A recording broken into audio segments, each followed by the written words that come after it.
Hello friends, welcome back to my channel universe of unanswered stories.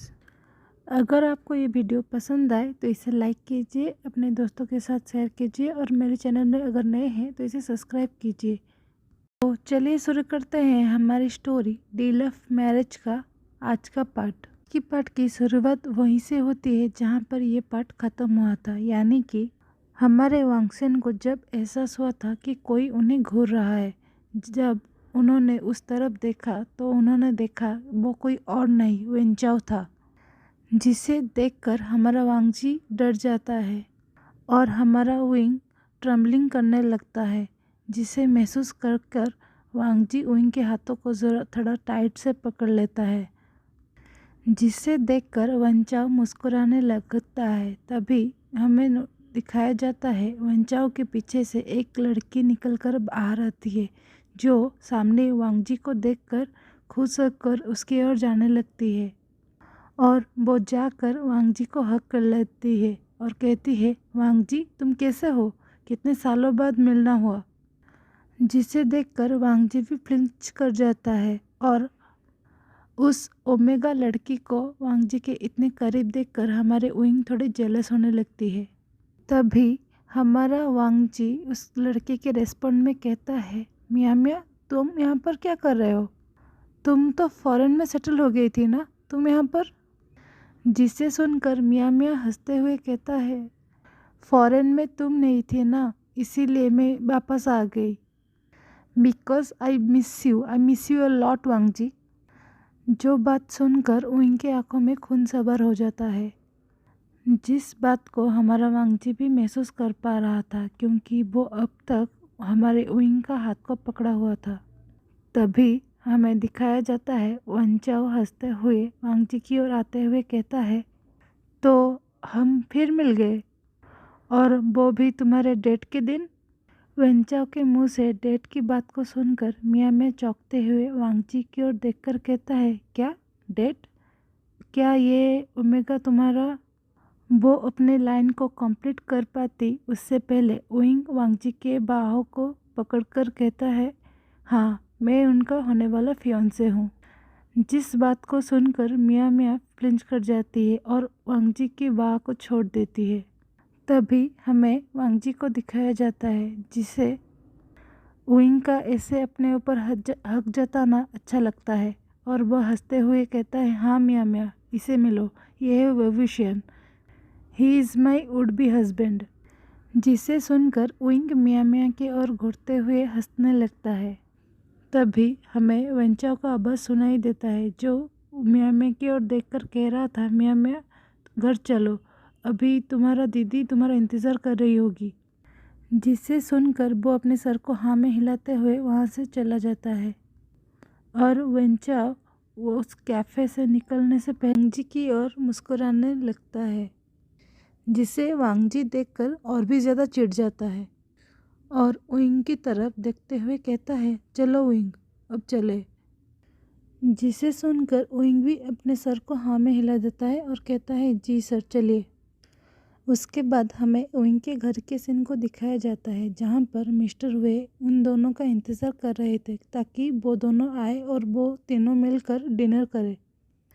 तभी वो दोनों आकर पहुंच जाते हैं और वांगजी मिस्टर वे की ओर देखकर कहता है, पापा आई एम सॉरी, हम लोग घूमने के लिए थोड़े दूर चले गए थे, इसीलिए टाइम का पता ही नहीं चला। जिस बात को सुनकर मिस्टर वे खुश होते हैं, कहते हैं, ये तो तुम लोगों का उम्र है ना घूमने का, तो सॉरी क्यों बोल रहे हो, और वैसे भी कल तुम दोनों का एंगेजमेंट होने वाला है।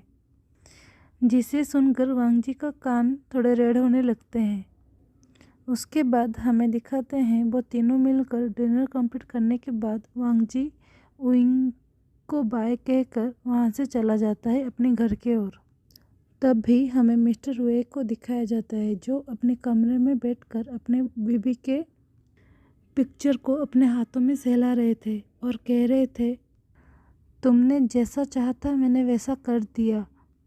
मुझे पता है उसमें उन लोगों की कोई गलती नहीं है, जिनका गलती था वो तो अब इस दुनिया में भी नहीं है, लेकिन मैं क्या करूं, मैं अपने दिल को समझा ही नहीं पाता हूं, मैं उसे कैसे माफ़ कर दूं। तभी मिस्टर वे को उइंग का आहट महसूस होता है, जिसे महसूस कर कर वो चुप हो जाते हैं और कहते हैं, उइंग बेटा अंदर आ जाओ। जिसे सुनकर उइंग जाकर अपने पापा के पास बैठते हुए कहता है, पापा आपको कैसे पता चला कि वो मैं था? वो कोई बटलर भी तो हो सकता था। जिसे सुनकर मिस्टर वे कहते हैं, मैं तुम्हारा बाप हूँ उइंग। माता पिता को अपने बच्चे का आहट पता होती है। जिसे सुनकर मिस्टर वे के गले लगे हुए उइंग कहता है, हाँ पापा मुझे पता है, एंड आई एम सॉरी पापा।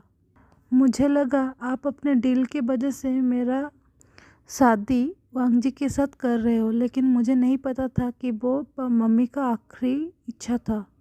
जिसे सुनकर मिस्टर वे वांग उइंग को हकबैक करते हुए कहते हैं, हाँ बेटा क्या करूँ, मुझे लगा तुम समझ जाओगे, लेकिन उस वक्त हालत ऐसा था जैसे कि तुम्हें एहसास हुआ कि मैं तुम्हारा सौदा कर रहा हूँ अपने डील के वजह से।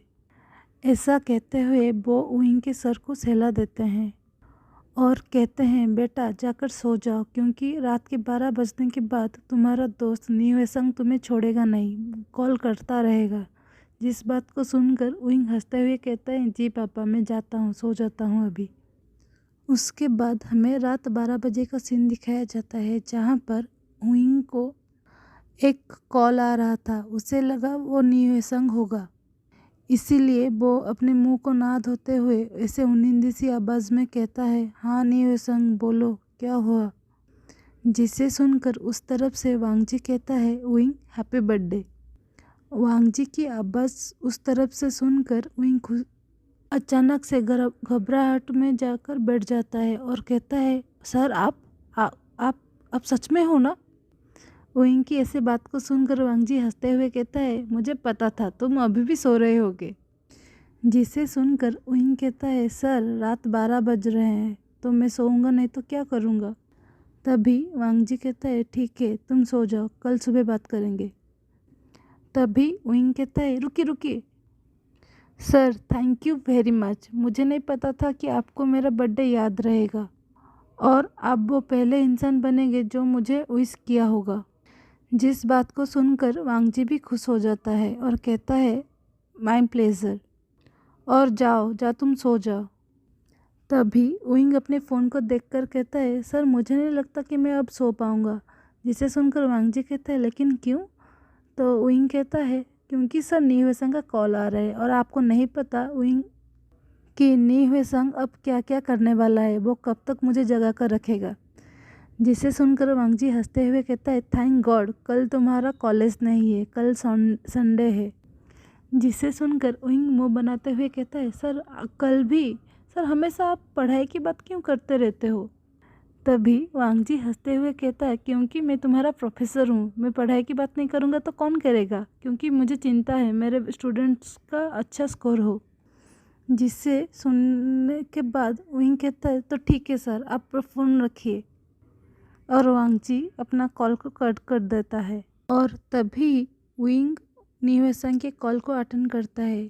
उस तरफ से न्यूएसंग चिल्लाते हुए उइंग से कहता है, वे ब्रदर क्या आप पागल हो गए हो, आप इतने रात को किससे बात कर रहे थे? जिसे सुनकर उइंग मुस्कुराते हुए थोड़े शर्माते हुए कहता है, सर ने कॉल किया था। जिसको सुनकर न्यूएसंग टीजिंग करते हुए कहता है, ओ तो आपके होने वाले हस्बैंड ने कॉल किया था, मुझे वही लगा, मिस्टर वेयुसन को कौन रात रात भर जगा कर रख सकता है। जिससे सुनकर उइंग थोड़े गुस्से में कहता है, उइंग सॉरी आई मीन न्यूएसंग, क्या तुम इस बात करने के लिए मुझे इतने रात को कॉल किए थे? अगर ऐसी बात है तो मैं फ़ोन को रखता हूँ, क्योंकि अभी मुझे सोना है। जिसे सुनकर न्यूएसंग कहता है, नहीं वे brother and also happy birthday. जिसे सुनकर उइंग कहता है, थैंक यू, मुझे लगा तुम सिर्फ फालतू की बात करने के लिए मुझे इतने रात को कॉल किया है। जिसे सुनकर न्यूएसंग हंसते हुए कहता है, मैं थोड़ी ना फालतू की बात कर रहा था। ऐसा कहते हुए वो कहता है, लेकिन वे ब्रदर आपका कल का प्लान क्या है? पार्टी तो रात को होगी ना, लेकिन सुबह आप क्या करोगे? जिसे सुनकर उइंग कहता है मैं सुबह बहुत अच्छे से सोऊंगा। जिसे सुनकर नी हुएसंग हंसने लगता है और कहता है वीर ब्रदर, कल आपका बर्थडे है और आप अभी भी बोल रहे हो कि आपको सोना चाहिए। तभी उइंग कहता है इसीलिए तो, क्योंकि कल मेरा बर्थडे है तो मुझे कोई नहीं डांटेगा। जिसे सुनकर नी हुएसंग कहता है कहीं आप सर की बात तो नहीं कर रहे हो ना, जिसने आपको डांटा कि आप बहुत ही ज़्यादा सोते हो। जिस बात को सुनकर उइंग चिढ़ते हुए कहता है कोई नहीं, किसी ने नहीं डांटा। उइंग की ऐसे टोन को सुनकर नी हुएसंग समझ जाता है कि ये सच है कि लानरंगजी ने उसे डांटा था कि वो बहुत ही ज़्यादा सोता है। तो वो हंसते हुए कहता है यही होगा अगर आप एक सर को डेट करोगे। जिसे सुनकर उइंग कहता है मैं थोड़ी ना उन्हें डेट कर रहा हूँ, हम लोगों की शादी होने वाली है। जिसे सुनकर नी हुएसंग कहता है सॉरी, और अभी आप सो जाइए, मुझे लगता है आपको अभी बहुत ही ज़्यादा नींद की ज़रूरत है। जिसे सुनकर उइंग कहता है ठीक है, मैं अब जाता हूँ, तुम भी सो जाओ। उसके बाद हमें नेक्स्ट डे का सीन दिखाया जाता है जहाँ पर मिस्टर वे सुबह सुबह जाकर उइंग के कमरे के सामने खड़े हुए थे और उसके डोर को नॉक कर रहे थे, क्योंकि हमारा उइंग रात को डोर को लॉक करके ही सोता है। तभी उइंग आँख मलते हुए सुबह उठते हुए कहता है आज मेरा बर्थडे है, तब भी मुझे कोई सोने नहीं दे रहा है। जिस बात को मिस्टर वे सुन पाते हैं और कहते हैं बेटा आप डोर तो खोलिए। उइंग अपने पापा का आवाज़ सुनकर वो अपने डोर को खोल देता है। तभी वो देखता है उसके पापा हाथ में एक केक पकड़े हुए खड़े हैं और अपने बेटे को देखकर मुस्कुराते हुए कहते हैं बेटा हैप्पी बर्थडे। मैं रात को आपको विश करने आने वाला था, लेकिन मुझे लगा आप तभी सो रहे होंगे, इसीलिए मैं नहीं आया। जिसे सुनकर उइंग अपने पापा को साइड हग करते हुए कहता है जी पापा, कोई बात नहीं, आप अभी तो मुझे विश कर रहे हो ना। ऐसा कहते हुए उइंग दौड़कर जाकर बाथरूम में जल्दी ही फ्रेश होकर बाहर आ जाता है और पापा बेटे मिलकर उस केक को कट करते हैं और मिलकर खाते हैं। उसके बाद मिस्टर वे उइंग से कहते हैं बेटा तुम अच्छे से तैयार हो जाओ, क्योंकि वांगजी तुम्हें लेने के लिए आ रहा है। जिसे सुनकर उइंग चौंकते हुए कहता है लेकिन क्यों, आज तो मेरा बर्थडे है, इसीलिए मैं चाह रहा था कि मैं आज पूरा दिन आपके साथ रहूं। जिसे सुनकर मिस्टर वे कहते हैं बेटा तुम ये मत भूलो, मैं तुम्हारा परिवार नहीं, वो लोग भी है, और मिसेस लैन चाहते हैं कि आज का दिन आप उनके साथ बिताएं और शाम को यहाँ पर वापस चले आना उन लोगों के साथ ही। जिसे सुनकर उइंग मुंह बनाते हुए कहता है ठीक है पापा, आप जैसा कहते हो मैं वैसा ही करूँगा। और एक बात, जैसे कि मैंने प्रॉमिस किया था, मैंने आपका फेवरेट लेटेस्ट मॉडल कार को ले आया हूँ जो बाहर खड़ी है। जिसे सुनकर उइंग कुछ और ना सोचते हुए भागकर वहाँ से पार्किंग के ओर चले जाता है। जिसे देखकर मिस्टर वे अपने सर को हिलाते हुए कहते हैं ये नहीं सुधरेगा। इसके बाद हमें थोड़ी देर बाद का सीन दिखाया जाता है जहाँ पर वांगजी उइंग को लेने के लिए नीचे आ गया था। तभी हमें दिखाया जाता है उइंग जो अच्छे से तैयार होकर ऊपर से नीचे आ रहा था, जिसे देखकर वांगजी स्पीचलेस हो जाता है, क्योंकि हमारा उइंग बहुत ही सुंदर लग रहा था, वो भी ब्लैक एंड रेड कॉम्बो में। जिस चीज़ को उइंग भी नोटिस कर लेता है और वो एक टीजिंग सी स्माइल लेकर वांगजी के पास जाकर उसके आंखों के सामने अपने हाथ को हिलाता है और कहता है सर आप कहाँ खो गए, क्या मैं इतना ज़्यादा सुंदर लग रहा हूँ कि आप। तभी वो अपने बात को पूरा कर पाता उससे पहले वांगजी कहता है कुछ नहीं, और हाँ तुम सच में बहुत ही ज़्यादा सुंदर लग रहे हो। जिसे सुनकर उइंग शर्मा जाता है, क्योंकि ये पहली बार था जब वांगजी पूरे दिल से उसका तारीफ कर रहा था, जिसे देखकर विंग हंसने लगता है और कहता है, थैंक यू सर, मुझे नहीं लगा था कि आप कभी मुझे सुंदर बोलेंगे। मुझे लगा आपको ऊंट जैसे ओमेगा पसंद है। जिसे सुनकर वांग जी कहता है, किस जैसा? जिसे सुनकर विंग कहता है, आप इतने जल्दी भूल गए? हम लोग उन्हें कल ही तो मिले थे। जो बात को सुनकर वांग जी चौंक कर कहता है, नहीं नहीं, वो तो मेरे सिर्फ एक अच्छे दोस्त है। वांग जी की ऐसे बात को सुनकर विंग कहता है, मुझे नहीं लगता कि वो आपको एक दोस्त की नज़र से देखती है। आपको पता नहीं चला जब उन्हें पता चला कि मैं आपके फियोंसे हूँ तो कैसे मुझे घूर रही थी? जिसे सुनकर वांग जी एम्बेरसमेंट में अपने सर को नीचे करते हुए कहता है, सॉरी। चलो मैं तुम्हें रास्ते में बता दूंगा कि हम दोनों का रिश्ता असल में कैसा है। जिसे सुनकर विंग अपने सर को हाँ में हिला देता है और तभी वांग जी विंग की तरफ देखकर कहता है, और हाँ, हैप्पी बर्थडे। जिसे सुनकर विंग हंसते हुए कहता है, लेकिन सर आपने मुझे कल रात को ही विश कर लिया था। इस लाइन को मिस्टर वे भी सुन लेते हैं, जो कि ऊपर से नीचे आ रहे थे, और वो मन ही मन मुस्कुराने लगते हैं और सोचते हैं, मिसेस वे, आपका ये डिसीज़न बिल्कुल सही था कि हम वांग जी की शादी विंग से करा दें।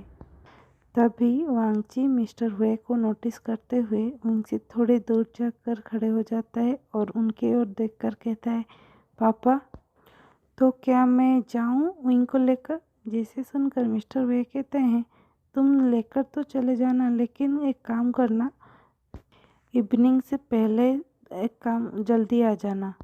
जिसे सुनकर वांग जी अपने सर को हाँ में हिला देता है और विंग के हाथ को पकड़कर कहता है, चले?